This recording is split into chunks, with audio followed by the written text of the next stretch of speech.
एक तू-तू मैं-मैं मैं हमेशा देखता हूँ, कोई भी चीज़ हो जाती है, उसके बाद तू-तू मैं-मैं पॉलिटिकल शुरू होती है।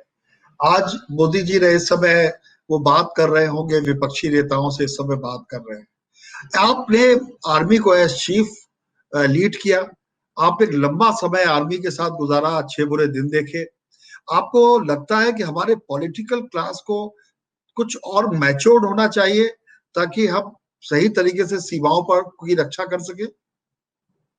सबसे बड़ी बात ये है कि नेशनल सिक्योरिटी एक नेशनल मुद्दा होता है और वो मैं समझता हूँ कि हर एक देशवासी के लिए, चाहे वो किसी भी पार्टी का हो, किसी भी धर्म का हो, किसी भी तबके का हो, तो वो एक ही मुद्दा है कि नेशनल सिक्योरिटी और नेशनल इंटरेस्ट को हमने कायम रखना है।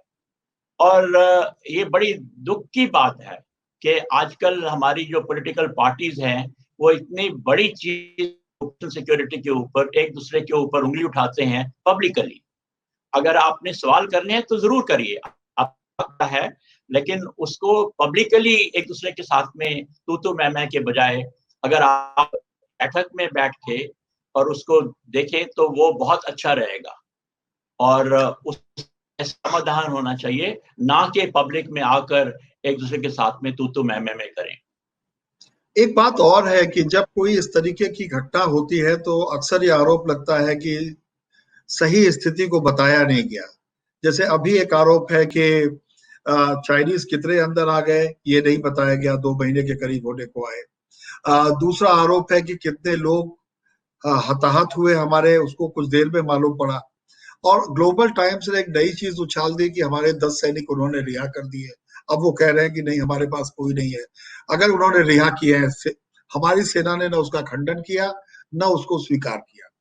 तो मैं एक एक भले ही ये काल्पनिक स्थिति हो, ठीक है, उन्होंने नहीं स्वीकार किया, लेकिन क्या देश के सामने सही स्थिति नहीं रखी जानी चाहिए? इसकी एक पॉलिसी होनी चाहिए कि नहीं? ये तो ज़रूरी है आजकल के ऐज में।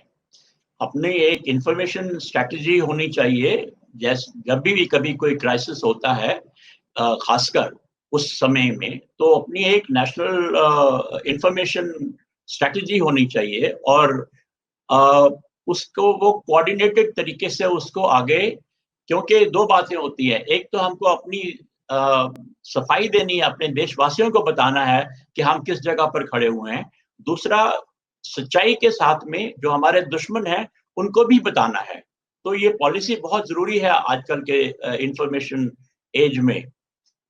मैं समझता हूँ कि ये जो इंसिडेंट अभी हुआ है, उसमें हमने इसको पूरी तरीके से उसका ठीक नहीं इस्तेमाल किया। अ, पहले हम लोग इसका एक्सपीरियंस कर चुके हैं। आपको याद होगा कि कारगिल वॉर के ऊपर हम लोग जॉइंट प्रेस कॉन्फ्रेंस करते थे, जिसमें मिनिस्ट्री ऑफ एक्सटर्नल अफेयर्स के अफ़सर होते थे, आर्मी, नेवी या एयर फोर्स के अफ़सर होते थे और उनका अलग-अलग रैंक के ऊपर वो होते थे और वो रोज़ाना मीडिया को ब्रीफ करते थे, नक्शों के साथ में, बाकी चीज़ों के साथ में। तो मुझे कुछ समझ नहीं आती कि इतना जब हमारा इस चीज़ का एक्सपीरियंस है, तो हम उस एग्ज़ाम्पल को क्यों नहीं फ़ॉलो कर रहे? उस प्रैक्टिस को हम क्यों नहीं फ़ॉलो कर रहे? आपकी बात सही है कि इस बार अ, इन्फॉर्मेशन देने में अपने मीडिया को भी और अपने देशवासियों को अ, शायद हमारी जो पॉलिसी ठीक नहीं रही है, उसको और इम्प्रूव करने की कोशिश करनी चाहिए और ये कोऑर्डिनेटेड होनी चाहिए। ये अलग-अलग डिपार्टमेंट को आप नहीं दे सकते, नहीं ना देनी चाहिए।